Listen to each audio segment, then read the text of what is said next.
So on Monday's episode of The Five, which is a show on the Fox News channel, do you ever see that channel? The Fox News channel has a show called The Five, which oddly enough airs at 5 p.m.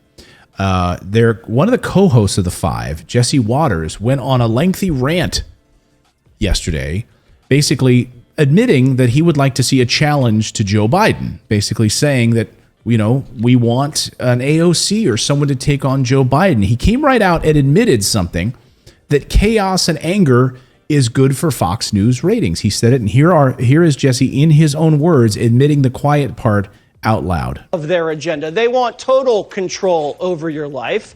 People in the audience have probably dated other people like that, and we know how painful that can be. But do I feel sorry for Joe Biden? No. I work at Fox. I want to see disarray on the left. It's good for America. It's good for our ratings. I want to see this guy primaried by rich liberals, crazy liberals, so much so that they can hit the threshold to pop the debate. So he has to argue with communists about whether they're going to fund solar paneled slavery reparations. Which squad member would you like to see run against him? Oh, AOC comes to mind.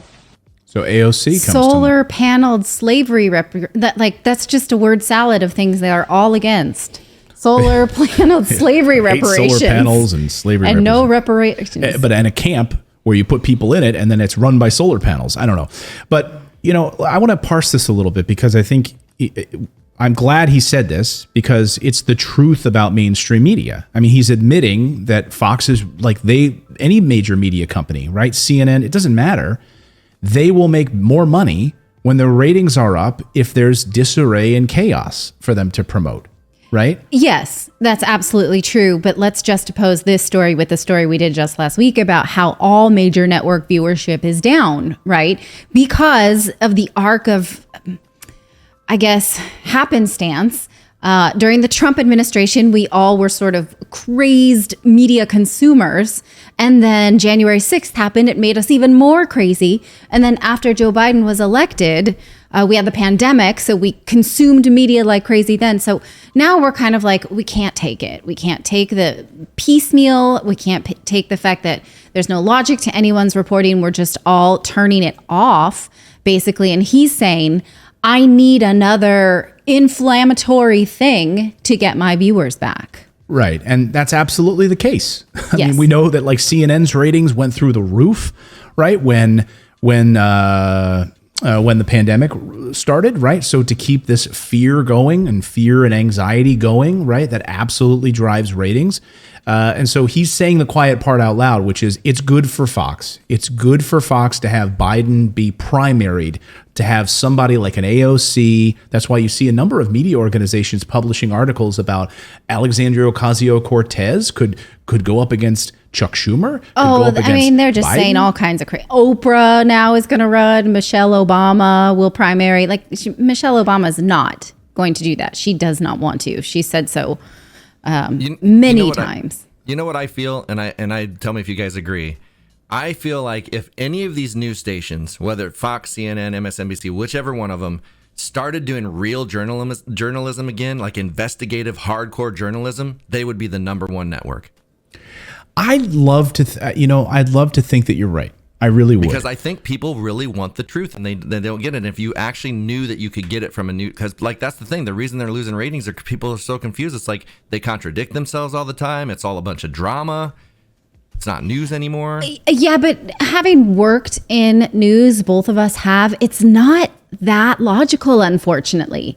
It's like, what's the thing that is popular right now that we could just send a reporter? It's not always as if there's an agenda. A lot of times there is, but a lot of times it's just low hanging fruit, you know.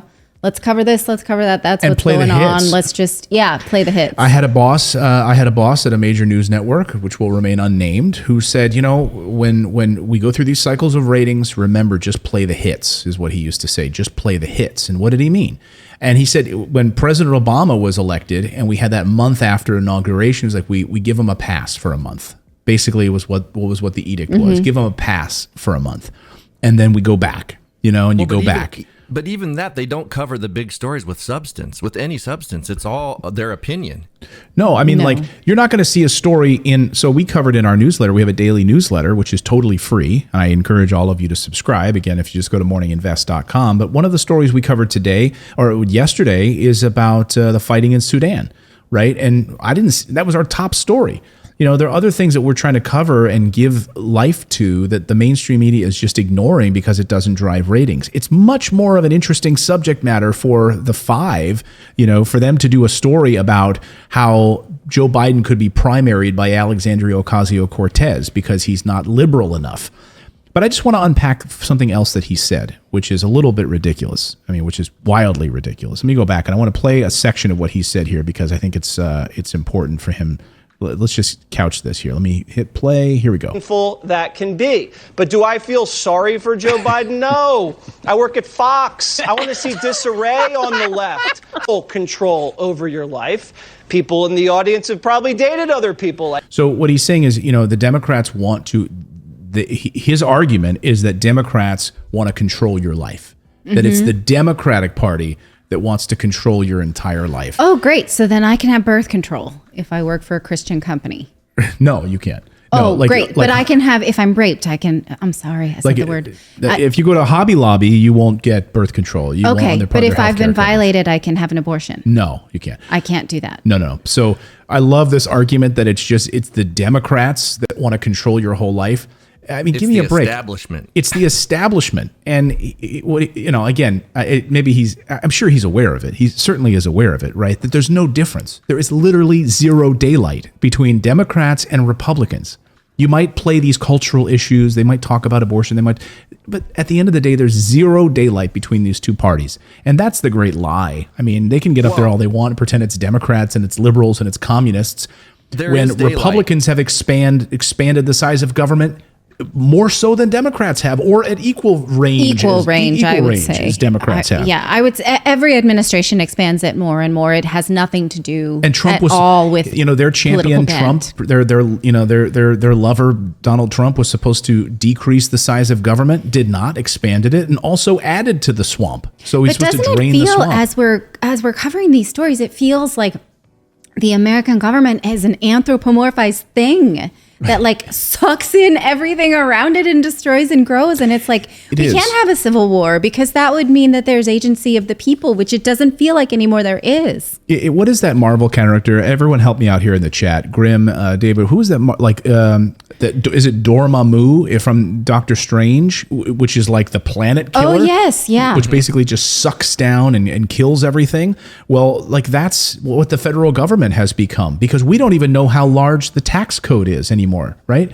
There's no... Oh, yeah. This is an interesting point. Can you summarize it for me? Because I can't without doing the research. Excuse me. Really quick, I just want to say, there is daylight between the two, and it's in what they say.